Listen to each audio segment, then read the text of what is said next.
What is up, NFL fans, and welcome back to another episode of the NFL Whip Round. I'm Jeff Hartman, joined by Coach Kevin Smith. Week 1 in the books. Coach, what's up? What's up, Jeff? It was an exciting week 1. I Sure didn't go was. to bed until like 1 a.m. because I was so jazzed up after that Ravens-Bills game that I decided at midnight to record my Monday morning call sheet episode because I couldn't get to sleep. Hey, this doesn't happen till the regular season for me. When the games are over, you just feel, especially when your favorite team, like ours is the Steelers, when they win a game that's highly contested and close, exciting, you just have like the juice going through your veins. You don't get that any other time. You don't get it in the preseason, only in the regular season. And we're going to break down everything that happened in the NFL this past weekend. Let's start off. What was the most surprising outcome of the weekend for you, Coach? Where does that lie? I think the most surprising outcome was the result of the Baltimore-Buffalo game, only because of the way that game played out. We're going to talk about that in a minute. I think there were some other surprising things. Not that the Chargers defeated the Chiefs on Friday night in Brazil. I wasn't so much surprised at that as I was how much better they looked than Kansas City. They just looked faster, sharper, more physical. I've been wondering about this for most of the offseason. Kansas City's been in 5 out of the last 6 Super Bowls. That takes a toll. That is an extra month of football every year that most of the other teams do not have to play. And they still largely have the same cast of characters. At what point does that begin to wear on your legs, the attrition, etc.? So, I was, again, not surprised at the result, but it surprised at the optics of that game. The Chargers looked legitimately better than the Chiefs. Can I say something about this game, and we'll get back to my thought here. Patrick Mahomes is trash. I just want to say that right now. Not as a player, but when he lowered his shoulder into that defensive back along the sideline, I was ready to just go off. Because you know what? If they would have hit him, if that defensive back would have come, he would be serving like a prison sentence somewhere in Brazil. Like they would have just locked him away and said, hey, you hit the golden boy. You can't do that. I think that is awful, and the league's never going to do anything about it. But Coach, you have to see that the way I do, right? He's going to the sideline. You know you can't touch the quarterback, and then he lowers the shoulder and knocks the defensive back. Come on, like that's garbage in my opinion. I think that's one of those things where a defense sort of puts that in the memory bank, and you think to yourself, okay, well, if he wants to go like that, we'll get it. We'll see him again. If you're the Chargers, they'll see him again, and there may be an opportunity maybe to extract some revenge. My issue is more so with the way that the league officiates the quarterbacks based upon the skill set of the quarterbacks. Josh Allen takes huge hits all the time because he's a bigger guy and he runs the ball more. But, we used to complain about that with Ben Roethlisberger or a guy like Cam Newton, man. They would let that thing go forever, whereas a Tom Brady, a Patrick Mahomes, you can't get near them. That's more of my issue. Trash. That's trash. But for me, the absolute stunner for me was, and we talked about this on this show, when the preseason was going on, we were like, okay, the Lions don't look great, but maybe they'll fix it, and this is just a preseason thing. I didn't think the Lions looked very good in Lambeau Field. I thought the Green Bay Packers, and I'll get your opinion on this, but the most surprising outcome was I felt this game was over really early. It just never felt like it was an even contest. The Green Bay Packers absolutely run away with it, 27-13. And I think this says to me more about the Lions, who lost both of their coordinators, than it does the Packers. But I don't know. Do you see it the same way?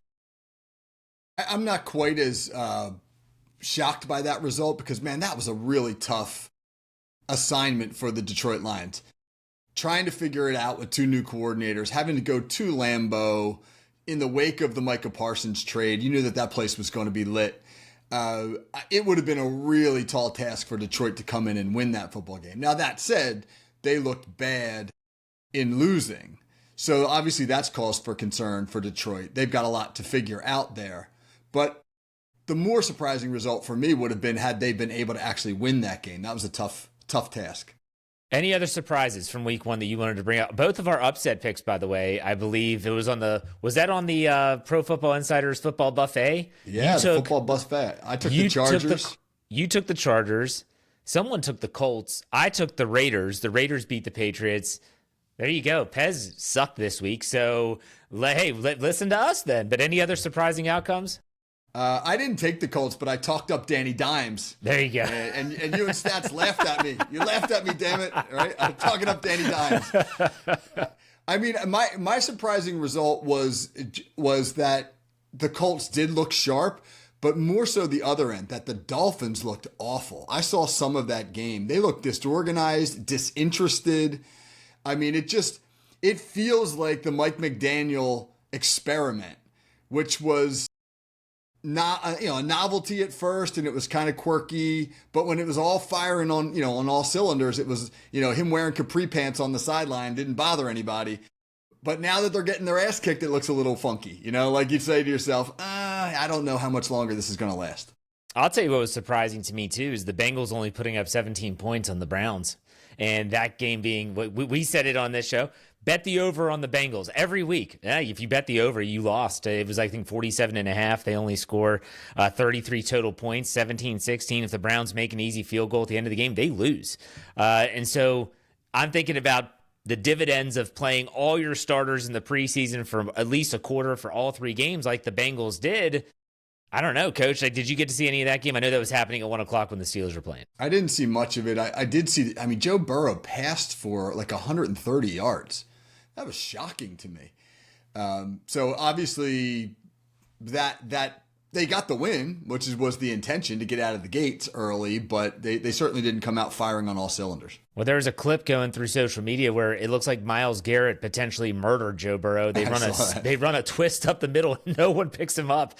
I showed it to my wife, said, "Hey, you want to play in the NFL?" She goes, "Oh my God, that looks like a train wreck." I'm like, yep, it's probably what Joe Burrow feels like this morning as well. So I don't know. Rough go of it. And it's always going to be the offensive line. But let's continue on with the discussion. Let's go to our second topic. Which quarterback, in your opinion, had the best redemption day on Sunday? Here are your options. Aaron Rodgers going back to MetLife Stadium, beating the Jets 34-32. Justin Fields on the opposite side going against the Steelers, having a really good game, really solid as a thrower and a runner.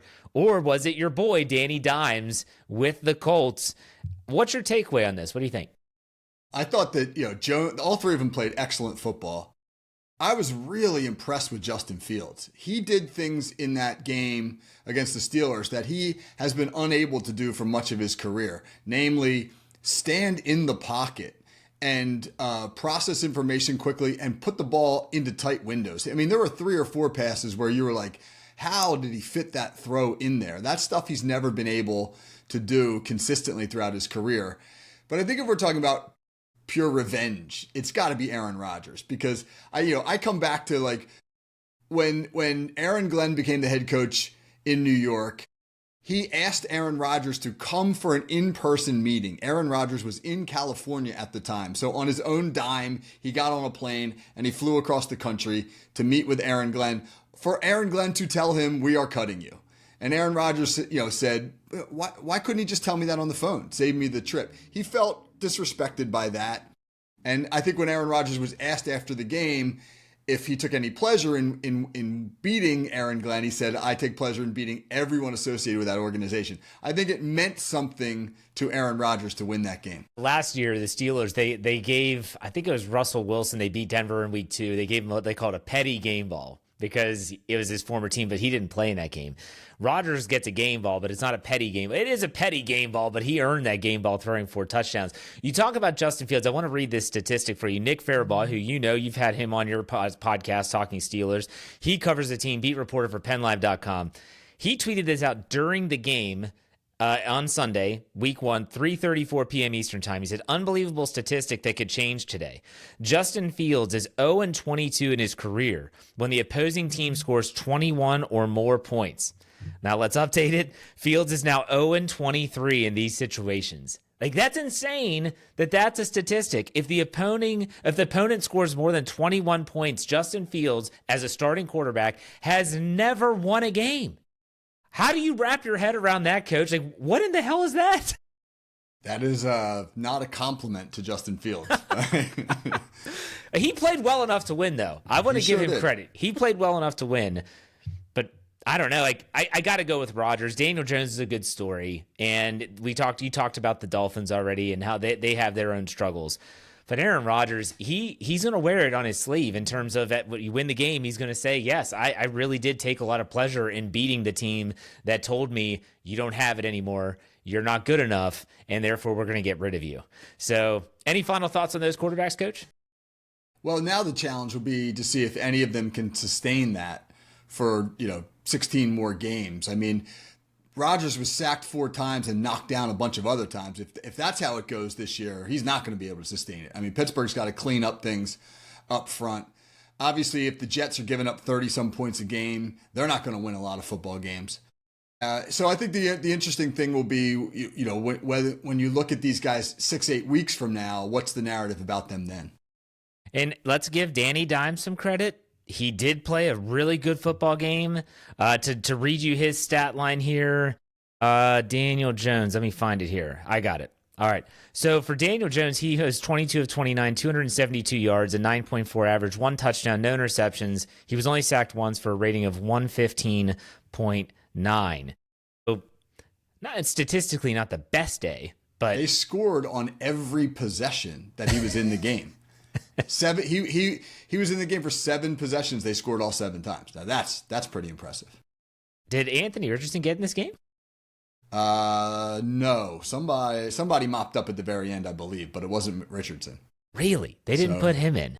Yeah. So I don't know what's going on with that, but I don't know if he's still injured or I'm not sure how that's going. That's interesting. Anyways, we're going to continue talking about that Sunday Night Football game. Baltimore Ravens blowing a 15-point lead in the final 5 minutes, losing to Buffalo on a last-second field goal on Sunday Night Football. This was in Orchard Park. 41-40 was the final. This game was wild. This game was everything. I mean, it even had Lamar Jackson fighting fans. Like, it had everything that you could possibly want. 81 total points. This was the highest total going into week 1. 50.5, I think, they just annihilated the over-under. What's your takeaway on this Bills-Ravens game? For the second straight year, by the way, the Ravens lose a gut-wrenching week 1 game to a big-time AFC opponent.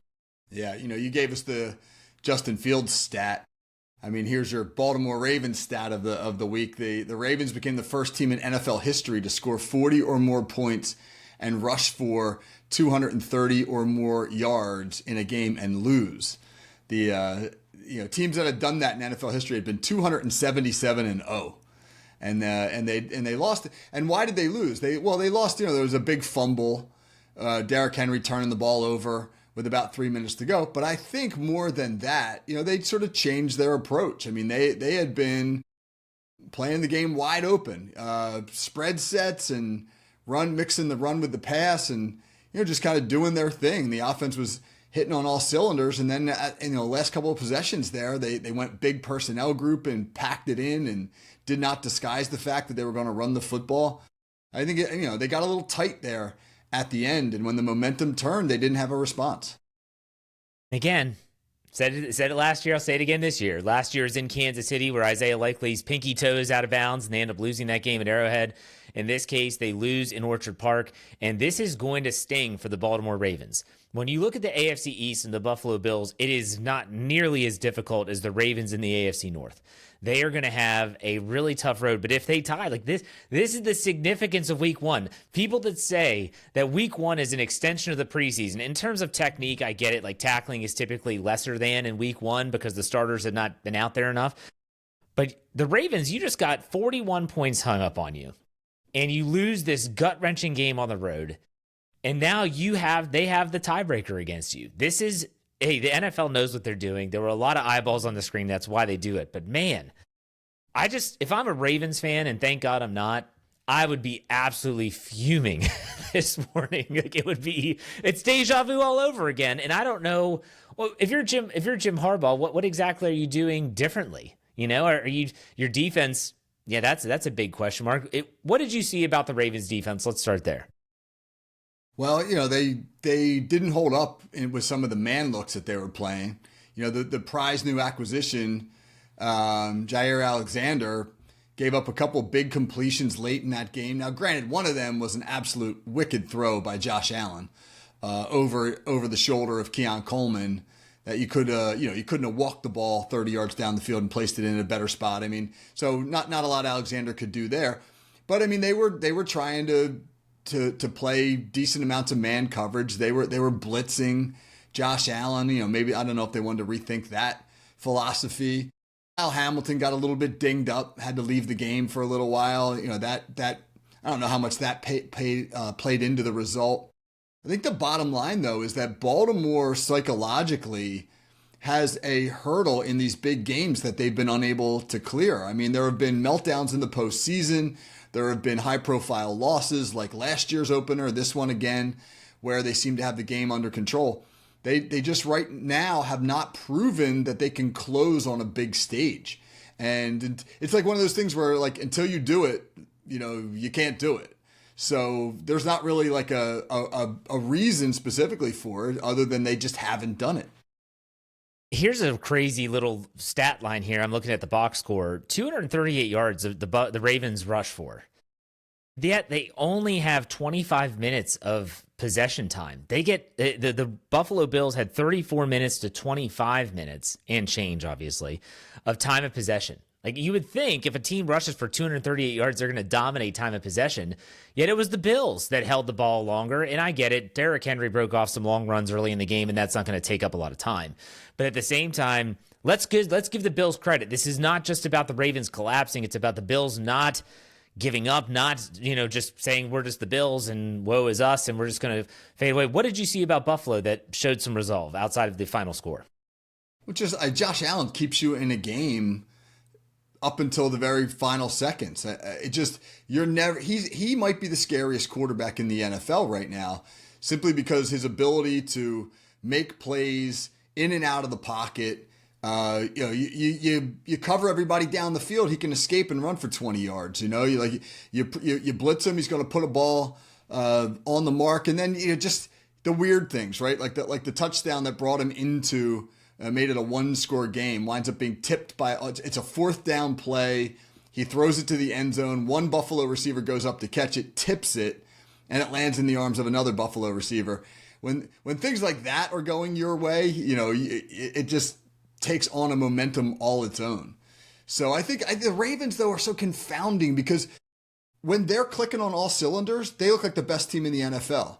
But when they're not, they look like a train wreck. The Ravens team at the end of that game resembled in no way, shape, or form the Ravens team from just a quarter earlier. It's crazy how they can, swing on that pendulum. Well, it's especially true after a costly turnover, whether it's an interception by Lamar Jackson. In this case, it was a fumble by Derrick Henry. Once that happens, it's like everything just changes. They all of a sudden don't feel invincible, and things start to get tight. They start to focus too much on not turning it over and not playing free and loose and wide open, as you put it. It's a brutal loss. We'll just put it that way. They had that game won, and hey, again, this might not matter. The Ravens or the Bills might have the advantage without the tiebreaker, but if it comes down to it, this is going to haunt the Ravens for sure. All right, let's finish. I'm not finishing up. Let's go to our fourth topic. Cam Ward. He has an interesting day down in Denver. It's a tough place to debut. His stat line is 12 of 28 for 112 yards. He was sacked 6 times in a 20-12 loss to the Broncos, again, at Mile High. Are the Titans running the risk of doing to Ward what the Jets did to Sam Darnold by playing him too soon? I didn't get to see a ton of this game. Again, this was right after the Steelers game. I think it was in the 4:05 window. I did get to see the highlights. Cam Ward did show some positives, but at the same time, that's not a great stat line. Coach, what do you think about Cam Ward's debut? Yeah, I saw a decent amount of this game. He was under constant harassment from that Denver defense. Very good defense in Denver. His receivers let him down, bunch of drops. I thought he's one of those guys where he just stays on level. He doesn't have too many ups or too many downs. Whether he's throwing touchdown passes or getting his butt kicked, he doesn't seem to fluctuate emotionally, and I think that's going to serve him well. He's going to need that even level demeanor this year because they're in for a long year. They're okay on the O-line. They were overwhelmed by Denver yesterday. They're not very good at the skill positions, and the challenge really for Tennessee is to get him the experience he needs to improve next year without destroying his confidence, a la Sam Darnold, and I don't know if they can do it, man. By the end of that game, it was clear that this was like a team that was not on Denver's level at all, at least when Tennessee had the football. And I think defenses, as they begin to figure it out a little bit better, are going to get even more emboldened and blitz him and hit him. This is a risky year for Tennessee with Cam Ward. How do you navigate these waters, though? Hey, do you do the Bryce Young situation that the Carolina Panthers did last year, where you pull him and then maybe reinsert him into the lineup later in the year? Because you've already named him the starter. He's been getting all the ones, reps, all training camp, all preseason. Will Levis is hurt. I don't know who their backup is in Tennessee, because Mason Rudolph was there last year and he's now on the Steelers roster. How, as a coach, do you navigate Cam Ward as a quarterback? Because once you get him out there, it's really tough to pull him off, and to pull off that altogether in terms of not ruining his confidence, still him believing that he is the future, but you don't want to ruin that. How would you do that as a coach? Well, I mean, they had in Carolina, they had Andy Dalton as the backup. So here's a guy who's been in the league forever and could steady the ship for a little bit while serving as a mentor to Bryce Young. I mean, with Will Levis on IR, right now the backup's Brandon Allen. And that's not really somebody who has an Andy Dalton-like stature. So you're going from one young, inexperienced quarterback to another. And even if you play Will Levis, he's a guy who hasn't really shown that he can handle the responsibilities of being a QB1.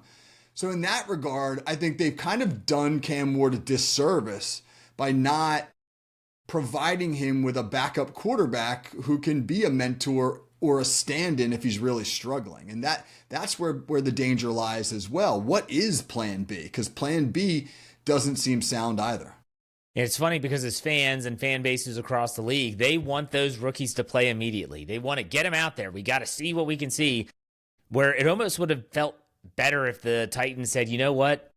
We trust and believe in Cam Ward, but we are going to let him ease his way into the process. And that is something to our credit on this show. We both agreed has been the better way to proceed with young quarterbacks, rather than from day one, they're being thrust out into the actual, the lineup, because if they're not ready, they're not ready. Now I'm looking at who they play next week, trying to find their schedule here, but I don't know, like the Tennessee Titans, we knew they're not going to be great. Everyone knew they're not going to be good. And guess what? They host the Rams next week. So that's not an easy test. Hey, major bet, you got to lay in it. That's what I always say. And so we'll see what the Tennessee Titans do. But hey, speaking of rookie quarterbacks, let's go to our final talking point here. Russell Wilson looked like trash for the New York Giants. I hate to say that, but he wasn't good. 17 of 37, 6 points scored. And Brian Daboll, I don't know if you saw the interactions he's having with players on the sideline, mainly Malik Neighbors. It's not good, we'll put it that way.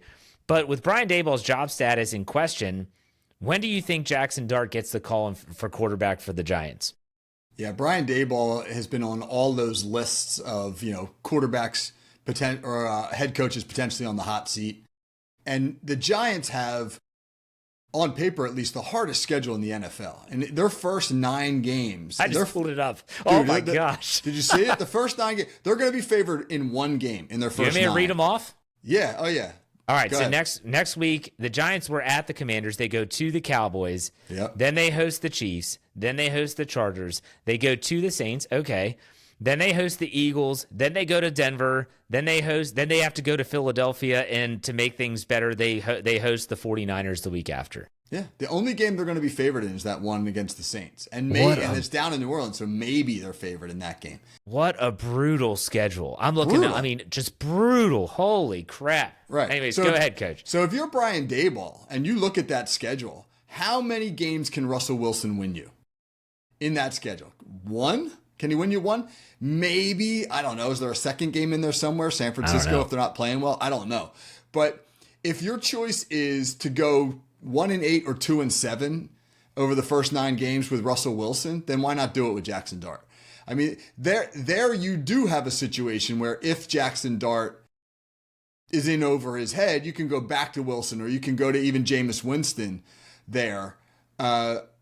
If I'm Brian Daboll and I'm potentially going to get fired, I want to get fired going down by, emptying the chamber, man. Get Jackson Dart on the field, and let's see if we've got something with this kid. And maybe he gives you a spark to win you a ball game or two and get you through that tough stretch, because the schedule does lighten up a little bit on the back end for the Giants. I would not tie myself to the Russell Wilson, ship and watch him steer it into the iceberg. Well, let me run this by you. Tell me what you think about this. If I'm Brian Daboll, what if I did this? So I'm going to give Russell Wilson one more start. And I'm telling Russ behind closed doors, Russ, you get one more chance. Either if you look like you did on Sunday, I'm not going to Jackson Dart, I'm going to Jameis Winston. Okay, so now Jameis Winston could be the starter in week 3. Jameis, I'm going to give you 2 weeks. I'm going to give you 2 weeks to kind of prove yourself. And if you can't prove yourself, now it's 4 weeks in, we're in week 5. That's when I could go to Jackson Dart. And I think that would be, at least for Brian Daboll's sake, he's showing that he's doing something. He's not just sitting there saying, as you said, I'm going to hitch my wagon to Russell Wilson and see how far he can take me. No, short leash. Get out of there. Jameis Winston, you're in. Short leash. Okay, now, week 5, let's see what Jackson Dart can do. What do you think about that plan? Would that be enough time for Dart to not be thrown to the wolves a la Cam Ward like we talked about earlier? My only pushback against that would be, as a head coach, I know what Jameis Winston is. I know what he can do, how far he can get me.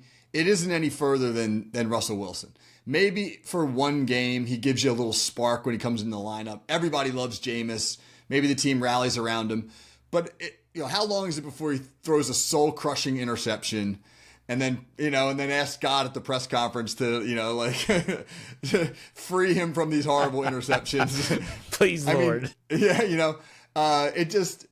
I want to know what I have with Jackson Dart. I want to know that. And again, we just talked about the danger of it with Cam Ward, but we're not in a Cam Ward situation here. The Giants do have some good skill players. They are a little further along on offense than the Titans, and they do have a backup plan with veteran quarterbacks if the rookie can't cut it.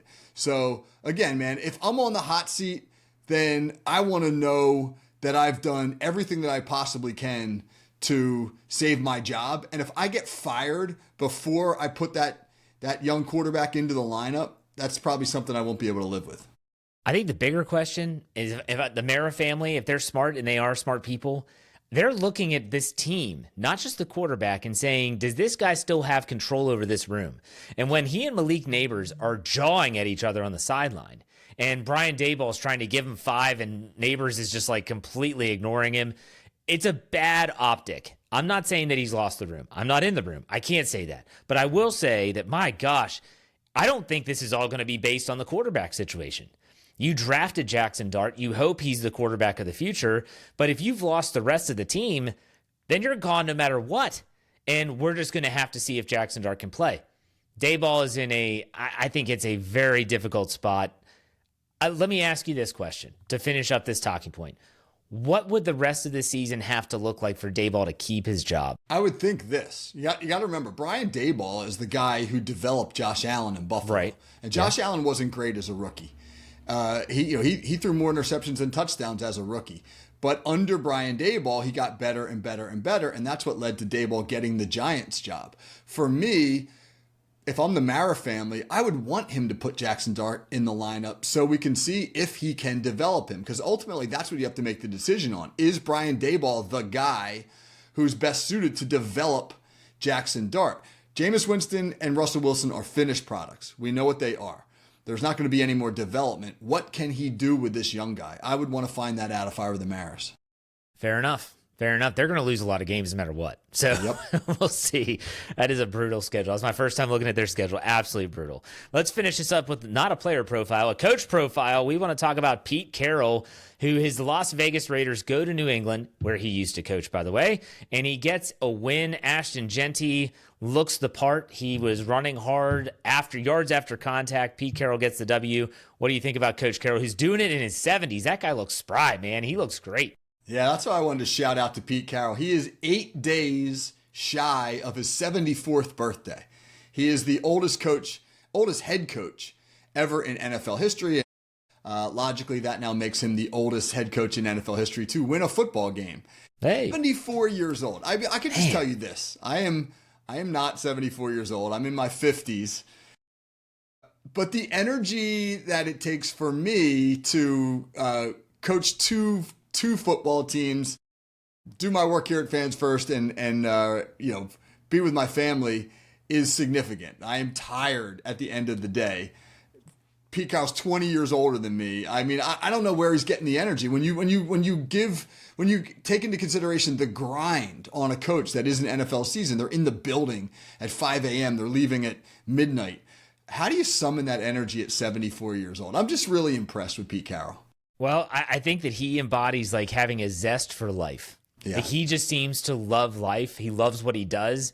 I bet last year killed him. He didn't coach last year. And so now, like, he had that itch that's finally able to be scratched. And he's able, if the Raiders don't win a lot of games, he'll always have that first win where I think they doused him with water afterwards and gave, hey, that's a great win. Good win for them. I was happy because that was my upset pick of the week anyways. But still, Pete Carroll, I've always had some respect for that guy. I hated him when he was in New England, though. When he was a young coach in New England, couldn't stand that guy. But that's more about my Steelers bias than anything else. But real quick, before we call it a show, Coach, how about those kickers this week? Outside of Chris Boswell nailing 56 and a 60-yarder being the game-winning deciding points, awful. Absolutely awful. What is going on with the kicking in the league? It's surprising because they were so good in the preseason. We had 4 kickers make 60-plus yard field goals in the preseason, and it just felt like the kickers, were getting to the point where we had to talk about things like narrowing the goalposts. And then in week 1, they come out and they stink up the joint. Missing other than extra Chris points. Boswell, yeah. So I think that's a week-to-week thing. There is a lot of kicker turnover, though, in the league. We forget that the high-end kickers are phenomenal. But much like quarterbacks, you've only got a handful of the real high-end guys, and then you got a bunch of, the other guys, so to speak. Yeah. Hey, Mike Tomlin called Chris Boswell a serial killer. So I'm all for it. The serial killer. Okay. I guess that's a compliment. John Gruden called him the Terminator because he just terminates everyone. He just terminates kicks. Hey, there you go. What's coming up on your Call Sheet Daily podcast, Coach? Yeah, man, had a great week last week. I had Mike Mayock on. If you didn't catch that show, go back and check that interview out. Boy, he was so interesting to listen to. What a football life he's had. This Monday, we debuted our Monday morning game balls segment, which we're going to do every Monday during the season where we're handing out game balls. And we're still running our scheme show on Wednesdays, our college football show on Thursdays, and then Friday is the hot route with Pez. That's always a fun conversation. I know you enjoy that one, Jeff. Well, Pez, you better put him to the coals on Friday because he had a rough week. We'll put it that way. College and NFL, it was rough. He's trying to talk. He's texting me, and I was like, dude, this is lipstick on a pig. Like, losses are losses. Hey, man, 60% last year. I have faith in Pez. He'll be fine. Last year was last year. Let's did it. That's Pez will turn it around. I know. I've worked with him enough that he'll turn it around. But that does it for us. Make sure you check out all of our podcasts. Make sure you check out ProFootballInsiders.com. And if you want to hear our work on the Pittsburgh Steelers, check us out at Steel Curtain Network, wherever you get your podcasts. But that does it, Coach. Week 1 in the books. We'll talk next week. Take it easy.